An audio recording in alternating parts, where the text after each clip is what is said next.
Welcome back to the 12 Talk podcast. My name is Josh, and with me as always, my podcasting partner in crime, Mitch.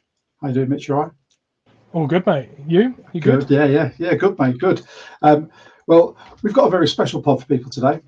We have got a fantastic Seahawks content creator who made some time for us just before he ran out the door to get to OTAs. Mr. HAWKBLOGGER himself. We've got Brian Nemhauser, who's going to be coming on to talk with us all about his opinions on the roster, his two favourite rookies so far, any standout UDFAs. Are there any surprise cut candidates or controversial cut candidates and key position battles? But before we get into that, as most people know, we are the UK Seahawkers official podcast, and we're very proud to be that.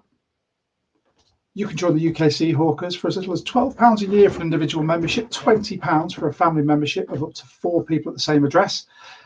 All you have to do, you can pay by PayPal. You get access to social events, which we had the pleasure of going to a couple of weeks ago. You get 10% discount at the Pro Shop. You could be eligible for game day field passes, access to members-only competitions, and much, much more, like these goodies, kind of displayed on Mitch's box. So this year we've got our coasters, you get your wristband as well. We've got our 21-year anniversary patch, and you also get your membership card as well. So if you haven't joined, you can be like all these amazing people in this photo. You can join. This was taken at the meetup in Glasgow. Oh, look, Mitch, I've just noticed that you're not quite smiling in that one. I might have to edit that. Never smiling. And then just a couple of snapshots from we do have one where you are smiling. Just wait and see. There you go. Look at that. And Mitch has just commissioned a lovely bit of artwork for us as well, which we'll be putting up on our socials. So we also are very proud to represent the Robbing Cancer Trust.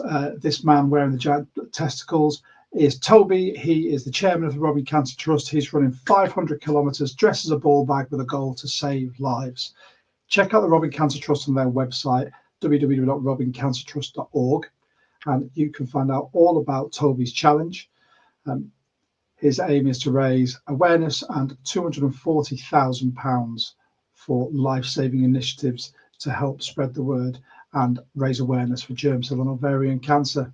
And a new thing for him, he is running 500 kilometers dressed as that ball bag. That is Hadrian's Wall. He's running as well. Look at that. He is running the whole length of Hadrian's Wall. Balls to the wall. There is literally balls to the wall. And fair play to Toby. He is doing more than you or I could do, and many other people.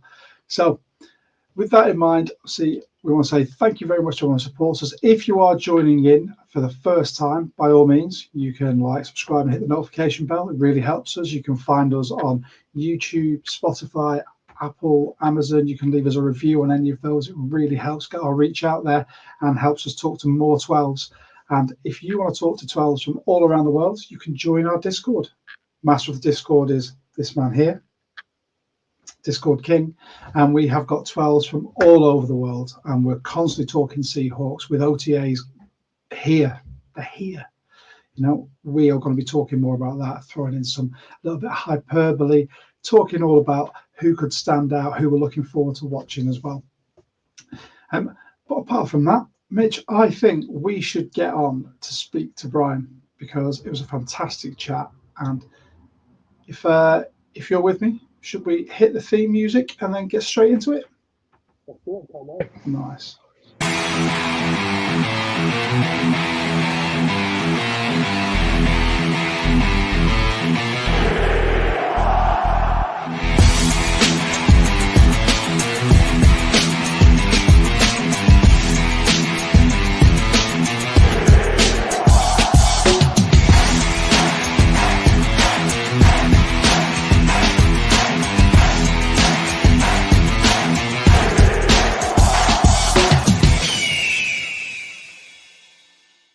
Welcome back to the 12 Talk podcast, and with us our very special guest, Mr. HAWKBLOGGER himself, Brian Nemhauser. Brian, how are you doing? I'm doing well, Josh. Nice to be on with you and Mitch. First time. Yes, absolute pleasure. Thank you so much for taking up, giving up some of your time. So I know you have to go very, very soon. Well, in a little bit of time, because you're going to OTAs, aren't you? Yeah. I'm looking forward to getting eyes on the guys today. It's a beautiful day here in Seattle, and so the whole week's supposed to be nice. And we only get to see them 3 times, I think, before training camp, and it's today, Wednesday, and Thursday. So looking forward to being out there, seeing the guys, and also getting a chance to talk to some of the players and coaches this week. So it should be good. Oh, awesome. I mean, you've had some big developments over sort of the last week. I know you dropped it in, I believe it was one of your HAWKBLOGGER morning pods the other day, that you are starting a ticket exchange, which I believe is in the sort of final parts now, isn't it? Yeah. I'm glad you heard about that. I mean, we all were pretty bummed to see how many opposing fans were coming into Lumen Field last year. And I think it's a point of pride for all Seahawks fans about what kind of home field advantage Seattle's had for forever. And one of the things that I just haven't found anybody able to solve is there's a lot of Seahawks fans that want to sell their tickets to other Seahawks fans. In fact, they'd give better prices. They'd do a lot of things that they knew they were selling to a Seahawks fan. And there's just no way to control that. So I'm starting the HP ticket exchange. I'm going to launch it in the next few days, just putting the last little bits together, and it will allow people to kind of come together as a Seahawks community to sell tickets, to buy tickets, and put a lot of time into kind of figuring out safe ways to do that, without getting scammed. And I'm really hopeful. I'm hopeful it's helpful. Last year I did a kind of a manual version of that, and we were able to, get hundreds of tickets sold to Seahawks fans. So I'm hoping that we can get thousands this year. Would be really great. Well, I wish you all the best with that, because I think it's a fantastic initiative. It's, as we said off wax, as UK Seahawkers, for us to get tickets, sometimes we have to go through loopholes. With us being part of the booster chapter, there are sort of tickets that can be allocated, but knowing there's going to be somewhere where we can go would be fantastic. And if obviously we want to come into the ticket exchange, how do we go about that? Well, check out hawkblogger.com. I will post in the next few days when it's ready to launch. The link to it, it'll be, I already know the URL, but I'm not going to share it yet because it's not quite ready. I got to get some legal stuff figured out in the next day, and then it'll be ready. And I'll also post it on Twitter. I'll post it all over the place. So once it's ready, just check that out. Follow me at HAWKBLOGGER on YouTube, all those places, and I'll be talking about it and sharing. I'll probably do a little demo of it this week once it's ready to launch. Oh, awesome. Amazing. Looking forward to seeing that. We'll make sure as well our Discord has an area for that as well, dedicated, so all of our community have got it, readily accessible there and reminded of it. Awesome. Well, having a Discord handle is part of the way to be a little bit more trusted on this exchange. So it's great that you guys have a Discord.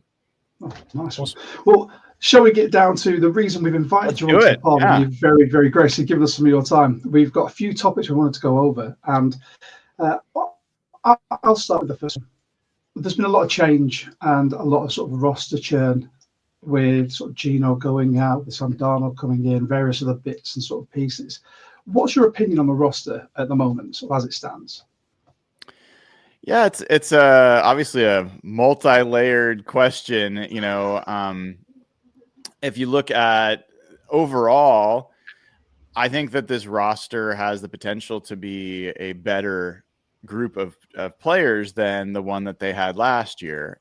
But if you look at it a little bit more atomically, the defense is in really good shape. A lot of the same guys, a lot of the same starters that played really well. Plus, you've added guys like Nicky Manwari. There's a wild card out there in Riley Mills, who is probably a top 50 player before he got hurt. You got him in the 5th round. Whenever he comes back, he could be a big boost. DeMarcus Lawrence. So there's a lot of interesting stuff. Defense, I think there's still probably additions they're going to make on defense, but we'll find out. And then offensively, it's a huge, huge change. So I think I'm optimistic. The way I kind of see it is, I don't know that it's more talented on offense than it was a year ago, but I think it's going to be more cohesive, and I think it's going to be more effective. And I think the bar is pretty low for to how the offense performed last year. Yeah, I like that. I like that. The way I'm looking at it is, like you, perhaps not more talented, perhaps even slightly less in some areas, but I think it's fit for purpose and it's built for purpose. It feels like there's a buy-in to what Kubiak wants to do, and he's got the toolbox, a bit like Mike Mack was trying to assemble last year with his defense. This looks like it's built to do what it's trying to do. I think that's a great point, Mitch. It's not just the players. This is really the first year Mike Macdonald's going to have had a chance to truly pick who he wants to run that offense and the style of offense. And he's had a year to kind of know what he wants. I remember for a year ago when I was first talking to him and I'd ask him about offense, he kind of was like, that's not my area of expertise, and he'd defer a lot. Now he's like, he knows what he wants. He doesn't know it necessarily as much as Pete Carroll, who had been doing it for decades and figured out what was working and not working. But I think he's starting to come up with that philosophy that led to the hire of Clint Kubiak and all the offensive line coaches and other things, and then the personnel to match. So I think you're right. I think that's part of what I mean by cohesive. It just feels like this is a group that is going to come together in a way that maybe last year's group didn't have a chance to. Like it seems to be a game plan going forward. I think we said on the pod, short yardage, run heavy in offense, just with a lot of the outside zone, allowing our sort of running backs to do what they do best. People like Ken Walker getting to the outside and using his physicality and his speed. And then you've got the plethora of other running backs as well, and these wide receivers, which I was listening to your pod just an hour ago. And I think you hit a lot of things on the head there as well. I think Torrey Horton's going to be really exciting to watch. But as we've just gone on to rookies there, as a segue, Mitch, I think you've got the next question, haven't you, sir? Yeah, so with all the new acquisitions with our roster this offseason, were there two standout rookies or favorite rookies of yours that we picked up? Yeah, I mean, it's when I listen to shows and someone gets a question like that, if they answer with the first two picks, it's like, that's such a lame answer. I love the later round picks a lot of times, and I'll give you a third beyond the first two just to make sure I'm not that guy. But I absolutely, my two favorite players in this draft that I wanted for the Seahawks were Gray Zabel and Nicky Manwari. Like I was on them from the combine on. I was on Gray Zabel from Senior Bowl on, and so I think those two guys are just, either one of them could have been the first pick for the Seahawks, and it would have been a great pick. To get both of them was well beyond what I thought was possible. But beyond that, I'll give you a lesser pedigree player. I think Bryce Cabledew is going to be a guy that could push for starting reps. I haven't seen him in pads. I got a lot left to see there. I've seen him in college in pads, but I think this guy is really advanced for his development, and I think he's a perfect fit for this scheme. I really, really like Bryce Cabledew. I didn't see that coming. Interesting. I think also he's quite a good fit for the kind of O-line we expect us to have as well. I think when you look at some of the more established guards, people like Bradford, they are square peg, round hole in this system. Some packages that, where you want to get big up front and move people, perhaps he goes in, but Bryce Cabledew is going to be the right fit for 80% of snaps, I think, stylistically. So it's interesting that you said that one, but yeah, really talented player, and also came in on visits. They were obviously really high on him as a character as well. So yeah, good. he was making the rounds for people that run this scheme, and he was a guy that I had Dane Brugler on my show. I had Ryan Fowler, a bunch of other people, and Bryce Cabledew came up before the draft. And I mean, honestly, I was talking about him at the VMAC during the draft, during the live show in the fourth round on as a possibility. And to get him in, what was it, the sixth round? I mean, I think was just a great pick. I think Mason Richmond has a chance to be a better player than people realize as well. But, I'm not going to go crazy with the seventh round pick, making an impact first year. Well, he had the sixth highest pass block win rate right, in college in the first 6 weeks of this season, and then he dropped down. But I think at one point he was up there, and the names above him all went rounds 1 to 3. So he showed it in flashes last year just how good he can be. So fascinating pick late, that one. Yeah. I mean, I think it's going to be, I think one of the funny stories this year for the Seahawks could be, what if the Seahawks offensive line's good? What if it's one of the better parts of the team? And I think, I don't think anybody outside of Seattle is thinking that's even a remote possibility. I wouldn't say I'm expecting it, but I think there's at least a 50-50 chance. Like I think that this is the best chance the Seahawks have had in at least 5 years to have a good offensive line. I think the right pieces are there. So we'll see if that looks like a silly take a few months from now. Time will tell. We always hold that hope for a better offensive line, and based on like you said, with the coaches we've brought in, with the scheme that we're running, they seem to have picked players fit for purpose, which I only hope the proof is there on the field that they become effective. Because giving someone like Darnold or any of our running backs or even the wide receivers to be able to influence a game by having that protection, I think will be invaluable to this team. So with regards to the rookies, obviously you've not been to OTAs yet, but are there any UDFAs that made you raise an eyebrow as a standout? Yeah, there's a few actually. I mean, I think that there. I'll give you the one that like I hadn't known about before I got there that caught my attention. I'll give you two guys that fit that bill. One was Isis Waxter, who is a cornerback from Villanova, 6'2", 215 pounds, and he is really interesting. Everyone's talking about Zy Alexander because he has a LSU background, so everyone's like knows that. But Waxter's like Leslie Frazier was working with him one-on-one, liked what he saw. I thought did pretty well during rookie minicamp. So he's one. Another one that I am probably unreasonably intrigued by is Nick Callerup, who is a 6'5", 270-pound tight end. And this guy was one of the better run blocking tight ends in college football last year for Minnesota, a known physical football team. He is huge.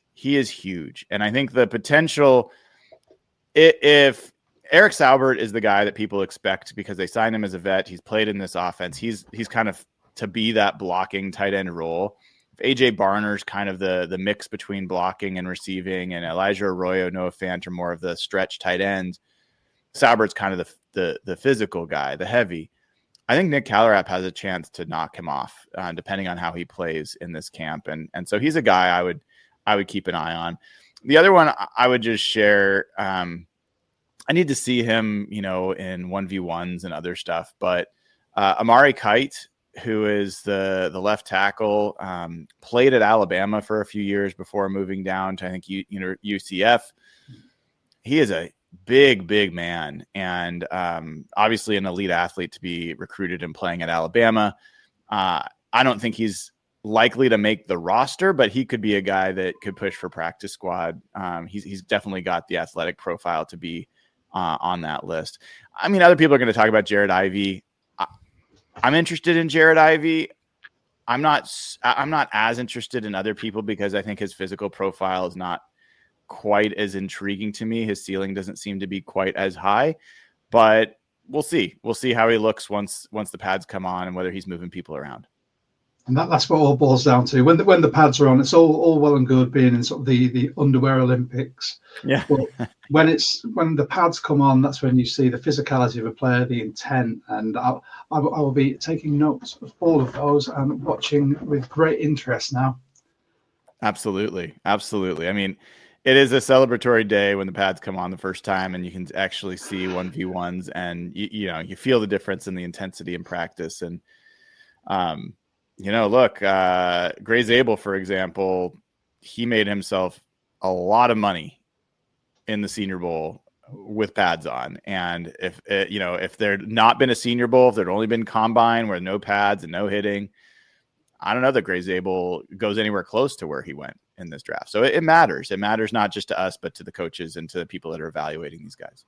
Yeah, I think as anyone who's played a contact sport, a day of training without contact is like a day without sunshine. So you can go out and be like, brilliant, it's training today. And then they go, and we're doing fitness drills. Every person, regardless of how fit you are or how much of a gym bunny you are, is going to go, oh, I just want to hit something. That's why I play the sport. So I'm excited to see whatever comes out about sort of OTAs and everything, just to see who is actually showing up with those pads on.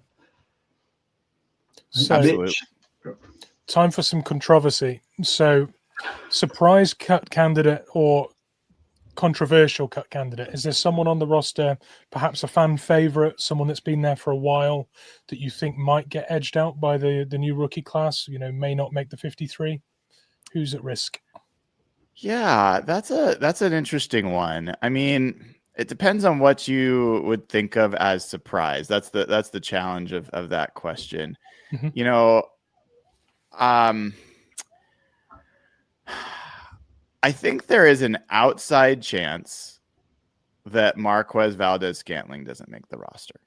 I think, I don't expect that to happen, but let's paint a picture where Torrey Horton really is emerging and looking like he needs to get snaps. Let's paint a picture where Jake Bobo, who was a very good player in his rookie season, but took a meaningful step back last year, maybe he takes a step forward into this offense as a good fit.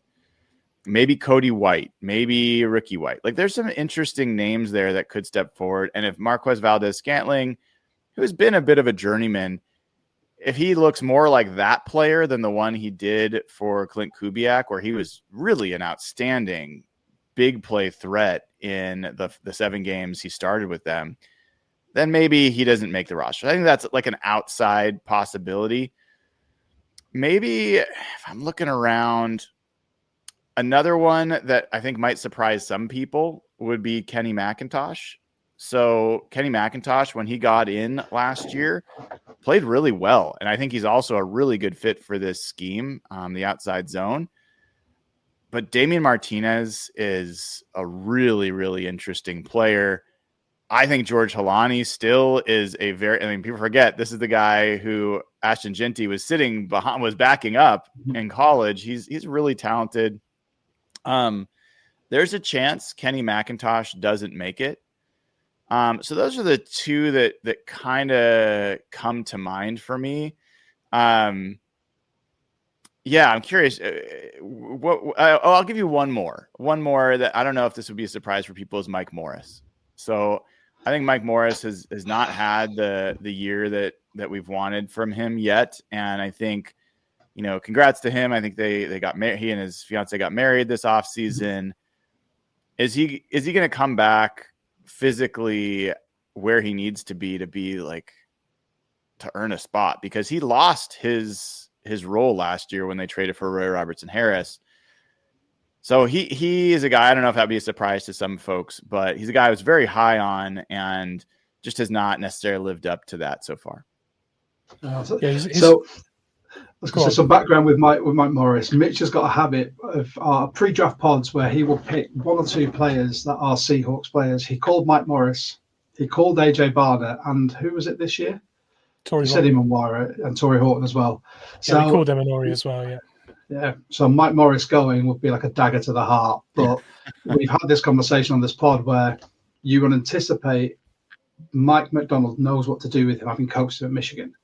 But he just doesn't seem to be able to get on the field or in the rotation, which means that there is something intrinsically wrong there, whether he's not up to scratch with it or he's just not getting it. There's better people ahead of him. Can he be changed to another position? We don't know. Sorry, Mitch, I had to put that in there. You've led me on nicely. You've led me on nicely. I was just going to say that, I mean, his development's been massively stunted by injuries, and the players that are starting have performed to a really high level. When you look at when we drafted him, our D-line was not stopping the run.